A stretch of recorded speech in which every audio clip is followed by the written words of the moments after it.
ஏக இறைவனின் சாந்தியும் சமாதானமும் நம் அனைவரின் மீதும் உண்டாவதாக. எல்லா புகழும் இறைவன் ஒருவனுக்கு. நம்ம தொடர்ந்து நிலவரங்களை பார்த்துட்டு இருக்கோம். இன்னைக்கு வந்திருக்கக்கூடிய சில முக்கியமான தகவலை ஒரு தொகுப்பாக பார்க்கலாம். அதில் முதல் விஷயமே பார்த்தீங்கன்னா, இஸ்ரேல் அறிவிச்சிருக்காங்க, நாங்கள் காசாக்குள்ள மறுபடியும் என்ன பண்ண போகிறோம், தாக்குதலை விரிவாக்க போகிறோம், படைகளை குவிக்க போகிறோன்னு இருக்காங்க. இவங்க திரும்ப திரும்ப திரும்ப சமாதானம்னு சொல்லிட்டு போகிறதும், அதுக்கப்புறம் பார்த்தா சமாதானமே இல்லை, இப்போதைக்கு நாங்கள் சமாதான பேச்சுவார்த்தைக்கு வரப்போகிறதில்ல, தாக்குதலுக்கு தான் போகிறோம்னு சொல்லிட்டு கடைசியாக முடிவெடுக்கிறதும் தான் மாற்றி நடந்துட்டுருக்கு. நெத்தன்யாகு தன்னுடைய ஆட்சியை தக்க வைக்கிறதுக்காக தான் இதை செய்கிறாரு அப்படிங்கிறது அங்கே இருக்கக்கூடிய கட்சி ஆட்கள், அதுக்கப்புறம் இராணுவத்தை சேர்ந்தவங்க, உளவுத்துறை சேர்ந்தவங்க, மக்களே புரிஞ்சு வச்சுருக்காங்க. மறுபடியும் இன்றைக்கி என்ன பண்ணியிருக்காரு, அதே முடிவை தான் எடுத்திருக்காங்க. மறுபடியும் படைகளை தான் குவிக்கிறாங்க. அப்படி தான் கூச்சு என்ன ஆக போகுதுன்னு கேட்டால், அதை இஸ்ரேலுடைய இராணுவத்தில் இருக்கிறவங்களும் என்ன சொல்கிறாங்க, போய் மறுபடியும் பொதுமக்களை தான் கொல்ல போகிறோம், இதனால நாங்கள் எதையுமே அடைய போகிறதில்ல, ஆனால் நாங்கள் ஏன் இதை செய்கிறோன்னே எங்களுக்கு தெரியல, நெத்தன்யாவுடைய ஆட்சிக்காக நாங்கள் என்ன பண்ணிட்டு இருக்கோம், எங்களுடைய வாழ்க்கையை சேர்த்து இழந்து கொண்டு இருக்கிறோம் அப்படின்னு சொல்லிட்டு அவர்களே புலம்பியிருக்காங்க. மறுபடியும் இப்போ என்ன ஆகுது, காசாக்குள்ள படைகளை குவிக்க போகிறாங்க. ஆனால் இன்னும் இந்த அரபு நாடுகள் இவங்கெல்லாம் பெரும் அழுத்தத்தை எல்லாம் எதுவுமே கொடுக்கவே இல்லை. யார் தான் என்ன பேசினாலும் போராடினாலும் நடக்கிற விஷயங்கள் எல்லாமே காசாவுக்கு எதிராகவே தான் இருந்துகிட்ருக்கு. அதில் ட்ரம்ப் தான் எடுக்க வேண்டிய முடிவுன்னு இருக்குது. ட்ரம்ப் அழுத்தத்தை கொடுத்தாவது இந்த போர் நிற்கிறதுக்கு வாய்ப்பு இருக்குது. அதனால தான் இன்றைக்கி என்ன பண்ணியிருக்காங்கன்னா, 1000 பேர் லெட்டர் எழுதி கையெழுத்து போட்டு கொடுத்துருக்காங்க. யாருன்னு பார்த்தா இஸ்ரேல் இராணுவத்தில் இருக்கிறவங்க. இது நம்ம எதிர்பார்க்காத ஒரு திருப்பு முனையாக இருக்குன்னு தான் சொல்லணும். இஸ்ரேலுடைய இராணுவத்தை சேர்ந்து 1000 பேர் எழுதி கையெழுத்து போட்டு ட்ரம்ப்புக்கு அனுப்பி, இங்கே நிலைமை மோசம், நாங்கள் தான் களத்தில் இருக்கிறோம், எங்களுக்கு தெரியும் அங்கே என்ன நடக்குதுன்ட்டு, நாங்கள் சொல்கிறத கொஞ்சமாவது கேளுங்க, இந்த போர் ஜெயிக்காது, கண்டிப்பாக இது இன்னும் வருஷம் இழுத்து தான் போகுமோ தவிர எந்த ஒரு இலக்கையும் நம்ம அடைந்து கொள்ள முடியாது, பிரயோஜனமே இல்லாமல் இந்த போர் போயிட்டுருக்கு, இதுக்கு மேலே நம்ம தோல்வியுடைய ஆழத்தில் போய் மாட்டாமல் நம்ம நிறுத்திக்கலாம். அதனால ட்ரம்ப் நீங்கள் கொஞ்சம் என்ன பண்ணுங்கள், நெத்தன்யாவுக்கு அழுத்தத்தை கொடுங்கன்னு சொல்லிட்டு இஸ்ரேலுடைய இராணுவத்தை சேர்ந்தவங்க யாரெல்லாம் காசாக்குள்ளே இருந்தாங்களோ வெளியே வந்தாங்களோ அவங்க என்ன பண்ணியிருக்காங்க, 1000 பேர் இந்த வேலையை பண்ணியிருக்காங்க. இதை விட இவங்களுடைய தோல்விக்கான அடையாளம் வேறு எதுவும் இல்லை. இதை விட நெத்தன்யாவுக்கு ஒரு கேவலமும் வேறு எதுவும் இல்லைன்னு சொல்லணும். நெத்தன்யாகவே மதிக்காம தான் அவங்க அந்த வேலையை பண்ணியிருக்காங்க. பத்தாவதுக்கு இவங்க தான் இப்படி பண்ணியிருக்காங்கன்னு பார்த்தா, இன்னைக்கு ட்ரம்ப்புக்கே என்ன பண்ணியிருக்காங்கன்னா, அங்கே இருக்கக்கூடிய அவங்களுடைய அமெரிக்காவுடைய பிரதிநிதி சபை இருக்குல்ல, அதுலேருந்து 14 பேர் என்ன பண்ணியிருக்காங்க, இந்த போரை நிறுத்துறதா நமக்கு சேஃபு, யூதர்கள் பார்த்தீங்கன்னா இதுக்கு மேலேயும் பேர் கெட்டு போகிறது அப்படிங்கிறது அவர்களுக்கே நல்லது இல்லைன்னு சொல்லிட்டு பிரதிநிதி சபையிலேருந்து பேசியிருக்காங்க 14 பேர். ஒரு சிலர் பார்த்தீங்கன்னா காசாவுக்கு ஆதரவு தெரிவிக்கிறாங்க, ஒரு சிலர் பார்த்தீங்கன்னா இஸ்ரேல் தோல்வி வரக்கூடாதுன்னு சொல்லிட்டு ஆதரவு தெரிவிக்கிறாங்க. அப்படி பார்க்கும்போது இன்னைக்கு அமெரிக்காவிலேருந்து 14 பேரும், அதுக்கப்புறம் 1000 பேர் இஸ்ரேல் இராணுவத்தை சேர்ந்தவங்களும் கடிதத்தை ட்ரம்ப்கிட்ட கொடுத்துருக்காங்க. இருந்து போய் அதை ட்ரம்ப்கிட்ட தான் கொடுக்கணுமாங்கிற மாதிரி இருக்குது. ஏன்னா அவர் எல்லாமே சாதகமாக தான் பேசிகிட்டு இருக்காரு. நெத்தன்யாகுவை மாதிரி இஸ்ரேலுக்காக நல்லது செய்யக்கூடிய ஒரு மனிதனை பார்க்க முடியாது அப்படின்லாம் புகழ்ந்து பேசுகிறதே இந்த ட்ரம்ப் தான். சொல்லப்போனால் ஆட்சி செய்கிறது மட்டும்தான் ட்ரம்ப்பு, ஆனால் அங்கே ஆட்டி வைக்கிறது எல்லாமே நெத்தன்யாகும் அங்கே இருக்கக்கூடிய யூதர்களும் தான். அதனால தான் இந்த போர் தொடர்ந்து நடந்துட்டுருக்கு. ட்ரம்ப்பை பொறுத்தளவுக்கு இந்த போரை செஞ்சே ஆகணும் அப்படிங்கக்கூடிய தேவை இருக்கோ இல்லையோ, அங்கே ஆட்சி செய்யணும்னா யூதர்கள் சொல்கிறத கேட்டே ஆகணும் அப்படிங்கக்கூடிய தேவை இருக்குது. அப்படிங்கிறது தான் இன்றைக்கி என்ன பண்ணியிருக்காங்க, ரஷ்யாவுடைய அதிபர் கூட சொல்லியிருக்காங்க.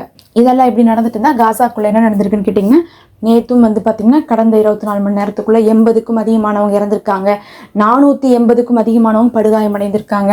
நேற்றும் மறுபடியும் உணவு வந்துச்சுன்னு சொல்லிட்டு ஒரு 80 ட்ரக்குகளை உள்ள விட்டுருக்காங்க.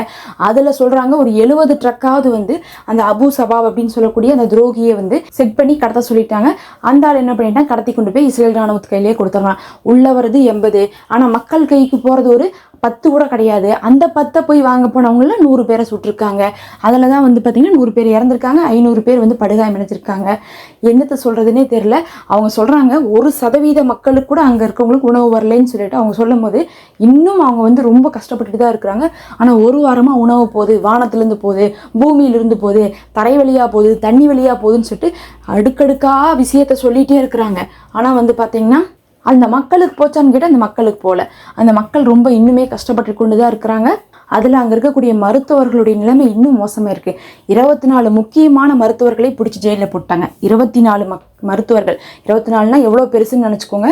ரொம்ப ஸ்பெஷலாக இருக்கக்கூடிய நபர்களை பிடிச்சி கொண்டு போய், அதாவது ஹாஸ்பிட்டலுடைய தீனாக இருக்கக்கூடியவங்க, அதே மாதிரி இருக்கிறதுலே வந்து ஹாஸ்பிட்டலே நிர்வகிக்கக்கூடியவங்கன்னு சொல்லிட்டு ஒரு 24 பேர்த்த பிடிச்சி கொண்டு போய் உள்ளே போட்டிருக்காங்க.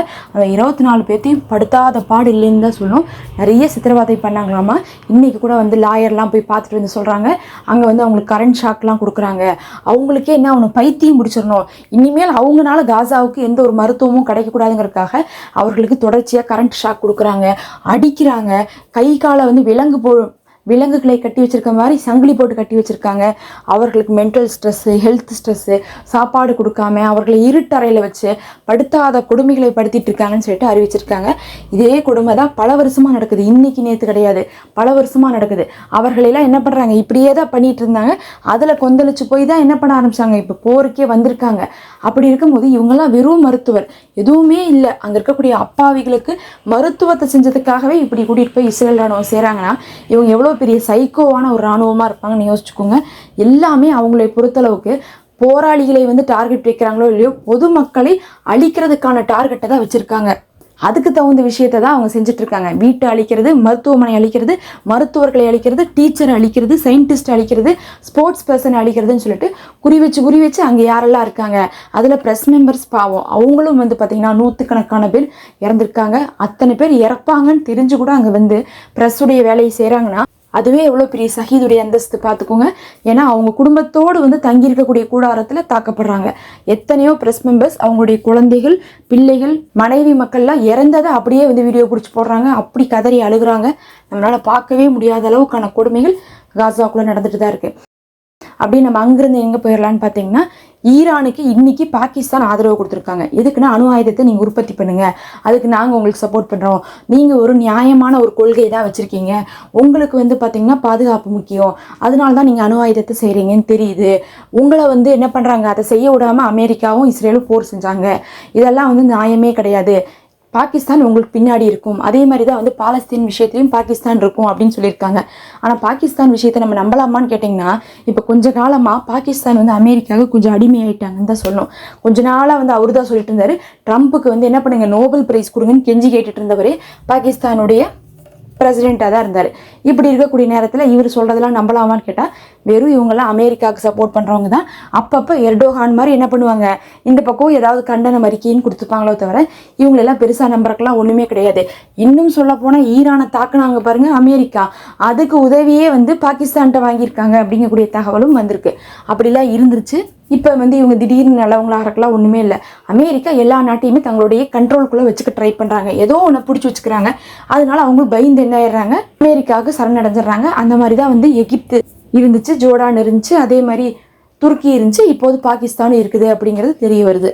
அப்படியே நம்ம இங்கிருந்து எகிப்துடைய எல்லையில் வந்துட்டா, நம்ம சொன்னோம்ல ஸ்பெஷல் ஃபோர்ஸை வந்து இறக்கியிருக்காங்க அப்படின்னு சொல்லிட்டு காசாவுடைய போராளி குழு, அந்த இடத்துல எகிப்துடைய எல்லையில் வந்து என்ன பண்ணியிருக்காங்க, இவங்க வந்து ஃபுல்லாக கவர் பண்ணி தான் வச்சுருக்காங்க இஸ்ரேல் ராணுவம்.